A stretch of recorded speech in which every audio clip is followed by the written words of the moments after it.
Hey everybody, welcome to Parker Hill Church Online. I am so glad that you've set aside this time to be here as we spend a few minutes just disconnecting from the chaos of this world and reconnecting our hearts with the heart of God. And you picked a great time to join us because today we're launching a brand new teaching series called Undrink the Kool-Aid. And the title of this series comes from the phrase, drinking the Kool-Aid. I'm sure you've heard that phrase. It comes from a tragic event that took place in 1978 when a cult leader by the name of Jim Jones convinced 900 people to end their own lives by drinking Kool-Aid that was laced with poison. And so the phrase, drink the Kool-Aid, refers to someone who's been convinced to believe an idea that could actually hurt them. And over these next 4 weeks, we're going to be addressing 4 ideas that lots of people believe. Ideas that sound correct, ideas that seem harmless, but ideas that if we consume them will poison our souls. And today as we begin this series, we're addressing an idea that many people in our culture have come to embrace, and that is this idea that science explains everything. Science explains everything, so we don't need God. In fact, one of the loudest voices on this subject in the last 10 years has been Richard Dawkins. Richard Dawkins is a biologist, a professor at Oxford University, and an outspoken critic of religion, especially Christianity. He wrote a best-selling book entitled The God Delusion, and in that book he said this: God is unnecessary. Science can explain nature without any help from supernatural causes like God. There is no need for a creator. Well, is Richard Dawkins right? Is it true that science now explains everything? Well, here's what's so interesting to me. The majority of scientists don't even believe that. Most scientists don't believe that science explains everything. There was a poll that was conducted by the American Association for the Advancement of Science, which, by the way, is not a faith-based organization at all. It is the world's largest organization of scientists. They have over 120,000 members. This is the organization, by the way, that publishes the well-known scientific journal called Science. Well, they did a poll of their members, and they discovered that 51% of scientists believe in some kind of deity or higher power, and another 7% said they don't know for sure, but they can't rule it out. Do you know what that means? It means that the majority of scientists would not describe themselves as atheists. One great example of this would be Francis Collins. Francis Collins was the director of the Human Genome Project. He was responsible for mapping out human DNA. He's now serving as the director of the National Institutes of Health, so he's like a scientist's scientist. He's a brilliant guy. But he's also a committed Christian. In fact, it was science that compelled him to leave behind his atheism and embrace Christianity. It was while he was working on the Human Genome Project. He became convinced through that the fine-tuning and the beauty and the order he saw in the human body could only point to a divine creator. A few years ago, he was interviewed by National Geographic magazine, and he said this. He said, "I am privileged to be somebody who tries to understand nature using the tools of science. But it is also clear that there are some really important questions that science cannot really answer, such as why is there something instead of nothing? Why are we here? In those domains, I have found that faith provides a better path to answers." He says, "I find it odd that in today's culture there seems to be a widespread presumption that scientific and spiritual views are incompatible. I disagree." And here's what Francis Collins was saying. He was saying that there's no real conflict between science and faith, that you really can be a person who has a strong mind and a deep faith. You don't have to choose between the two. In fact, let me summarize everything I want to communicate today in this single sentence. Science is not the enemy of God. It is an evidence of God. Science is not the enemy of God. Rightly understood, science points us in God's direction. Dr. Stephen Meyer says it well. He wrote this. He said, "I believe that the testimony of science supports theism. While there will always be points of tension or unresolved conflict, the major developments in the past 5 decades have been running in a strongly theistic direction. Science, done right, points to God."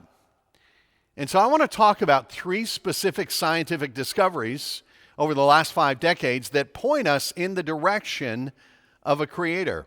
And here's the first one, what I would call simply a beginning. You see, one of the most important scientific discoveries in the last 100 years was the discovery that the universe actually had a specific moment in time point of beginning. And that point of beginning is known as the Big Bang Theory. The Big Bang Theory says that in one single moment of time, the entire universe burst forth into existence. The Big Bang Theory was formulated over time in the years leading up to the 1960s, but up until that time, the vast majority of scientists did not believe that the universe had a beginning. They believed that it had just always existed. It was always there. Bertrand Russell, the most famous atheist of the early 1900s, said it this way. He said, "The universe is just there, and that's all." And that was the accepted belief among skeptics for hundreds of years. But then about 60 years ago, the Big Bang Theory was confirmed clearly. And that was a game changer because it meant that science was now saying the same thing as the opening 3 words of the Bible. In the beginning. In the beginning, God created the heavens and the earth, Genesis 1:1. So 60 years ago, science discovered evidence of what was written hundreds of years ago in the scriptures, that everything had a beginning, that all of this began in a moment of time. See, science is not the enemy of God, it is an evidence of God. And the discovery of what we call the Big Bang Theory led to what is called the cosmological argument for God. And the cosmological argument goes like this. There's 2 premises and a conclusion. Premise number 1 is this: whatever begins to exist has a cause. Right? We all know this. We all know this from our own personal experience. You look at your cell phone and you know that it was produced in a factory somewhere. It didn't just materialize one day. Somebody had to design it. Somebody had to build it. That's premise number 1. Whatever begins to exist has a cause. Premise number 2 is this: the universe began to exist. Science agrees with that. There was a moment in time when everything that we see came into being. And so here's the conclusion: therefore, the universe has a cause. Now, there's a great video on YouTube that explains the cosmological argument for God much better than I can. We'll put a link to that on our social media channels. Let me encourage you to take 4 minutes sometime this week and watch it. It is compelling. So let me talk about a second discovery that points to God's existence, and that is what I would call a finely tuned universe. Over the last 50 years or so, astronomers and scientists have done an incredible amount of research into the universe. And the more science uncovers about the world that we live in, the more we understand how many different factors are necessary for life on this planet to exist. And if just a few of those factors were changed even a little bit, we wouldn't be here. I mean, think of it this way. Imagine a machine with hundreds of dials on it. And each one of those dials has many, many possible settings. But the machine will only function if every single one of those dials is at exactly the right setting. That's the world we live in. We live in a finely tuned universe. About 6 years ago, there was an article in the Wall Street Journal with this title: "Science Increasingly Makes the Case for God." Let me just read a couple of paragraphs. "Today, there are more than 200 known parameters necessary for a planet to support life, every single one of which must be perfectly met or the whole thing falls apart. The odds against life existing in the universe are simply astonishing, yet here we are. What can account for that? At what point is it fair to admit that science suggests that we cannot be the result of random forces? Doesn't assuming that an intelligence created these perfect conditions require far less faith than believing that a life-sustaining earth just happened to beat the inconceivable odds to come into being? The odds against Earth existing are so heart-stoppingly astronomical that the notion that it all just happened defies common sense. We live in a finely tuned universe." Let me just give you 2 examples of this, okay? So the nearest star to our planet is what we call our sun. The sun is what gives us night and day. The sun is what gives us winter and summer. The sun is what makes life possible on this planet. Let me give you an idea of just how large the sun really is. If you could take the sun and the earth and put them right up next to each other, here's what it would look like. Now, fortunately, the sun isn't anywhere near that close to us. It is actually 93 million miles away from the earth. Now that number, 93 million miles, that may not mean much to you, but it is a very important number. If you were to alter the distance between us and the sun even slightly, life on this planet would cease to exist. Let me read a quote from a book entitled Rare Earth: Why Complex Life is Uncommon in the Universe. It says this: imagine trying to survive a night in the Yukon when the temperature is 100 degrees below zero. You have a large campfire, but if you sleep too close to it, you catch on fire, and if you were too far back, you freeze. In 1978, the astrophysicist Michael Hart performed detailed experiments and reached a stunning conclusion. His computations indicated that Earth would experience runaway glaciation if it were 1% farther away from the sun, and would experience runaway greenhouse heating if it were just 5% closer to the sun. And then this: once frozen or fried, there would be no turning back. Yeah, how many of you would say that you're pretty glad that the earth is exactly 93 million miles away from the sun?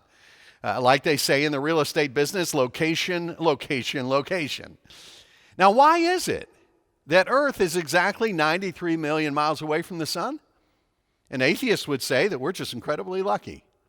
But here's what the Bible says. The Bible says this in Psalm 74: the day is yours, and yours also the night.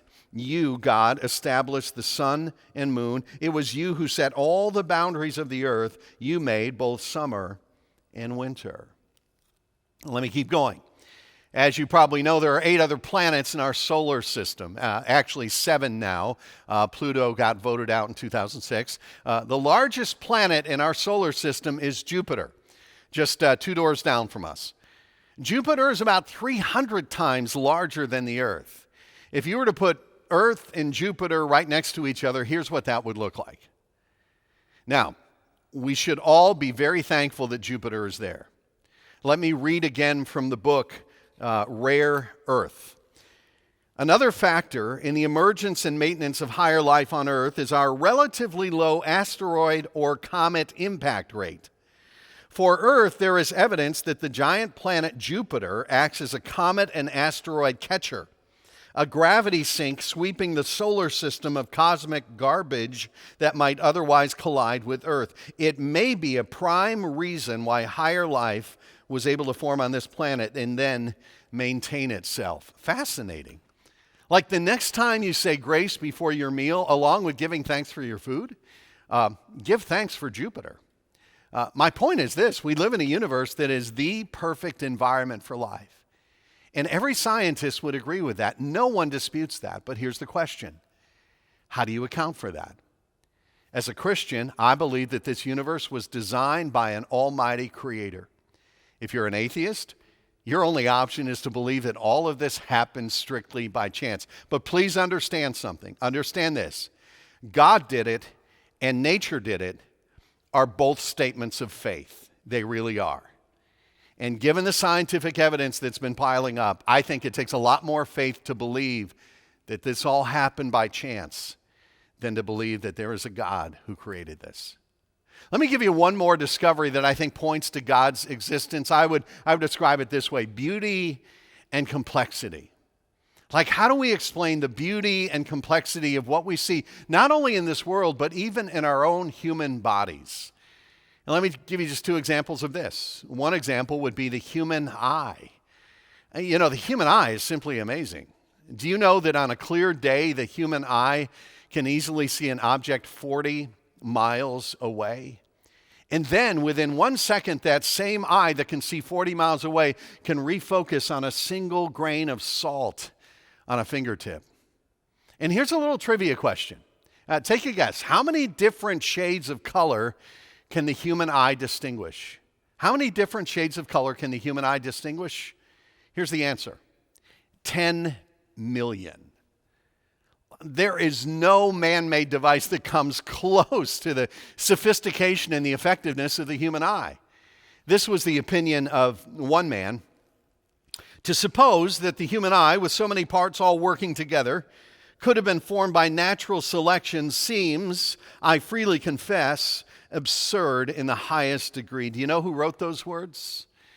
Charles Darwin, in his book, The Origin of Species. Let me give you one more example of the beauty and complexity of our bodies, and that is DNA. DNA is like the software of the human body. It's a very sophisticated code that orchestrates all the functions of a living organism. In 2003, the mapping of the human genetic code was completed. Talked about Francis Collins, who led that effort. When President Clinton announced the completion of that project, he said this. He said, "Today we are learning the language in which God created life." And that's a very accurate statement because DNA is a language. It is a sophisticated code. Just like our language uses a 26-letter alphabet, DNA uses a 4-letter chemical alphabet to spell out the blueprint of any living organism. And how detailed is it? Let me show you a picture. This is a phone book for those of you under 40. This goes back to the days before Google and when you had phones that didn't actually have contacts on them because all they had was buttons to push numbers. But this is a picture of a 400-page phone book filled with information, okay? The information contained in the DNA of one single cell in your body is the equivalent of 340 phone books that big in every cell in your body. It's the blueprint for all your muscles, your nerves, your height, your weight, eye color, everything about you. Here's the question. How did it get there? Who wrote that code?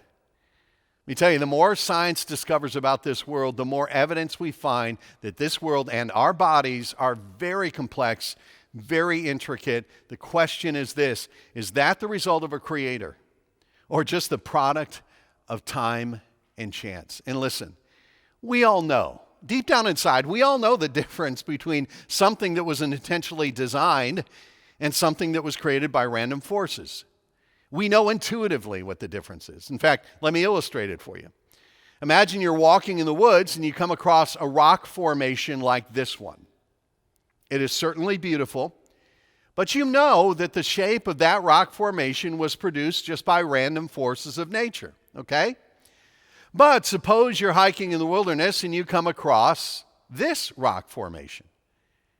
Well, you would know immediately that this is different. This is the work of an intelligent designer.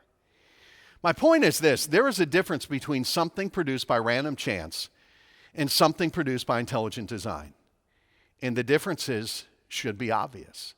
When we look at the world around us and when we look at human life, we have to ask ourselves, is what I'm seeing the result of the random forces of nature, or is there a God who created all this? And see, as a follower of Christ, I believe in a God who created me in his image. If you're an atheist, you believe that all the beauty and the order and the complexity that we see in the world today are simply the result of random chance over a long period of time. And again, in my opinion, I think it takes more faith to believe that everything we see could have formed by an accident than to believe that there was a creator behind it. When you hold a newborn baby, when you watch an eagle in flight, when you see a sunset, there is a voice deep down inside of you that whispers, there must be someone behind it all. Let me say it one more time. Science is not the enemy of God. It is an evidence of God. Now, as I wrap up, let me answer two questions that come up whenever I talk about this topic, and I enjoy talking about this topic, but here's the first question. What do we do when the Bible and science seem to contradict each other? Well, let me suggest that there are four options, okay? Option number one would be science is wrong. Option two, the Bible is wrong. Science is wrong or the Bible is wrong. And we tend to think those are the only two options. And whenever science and Scripture collide, we think either science is wrong or the Bible is wrong. We feel like we have to choose. But I believe there are two other options, two better options. Option number three. Our interpretation of the science is wrong, or option four, our interpretation of the Bible is wrong. In fact, let me give you an example of that last one that you're probably familiar with. Back in the 1600s, many people believed that the earth was the center of our solar system and everything else revolved around the earth. But then science discoveries began to point to a different reality, that the earth actually revolves around the sun. And one of the scientists who believed in this theory was Galileo, and that got him in trouble with the Catholic Church because his theory contradicted the teachings of the church at that time.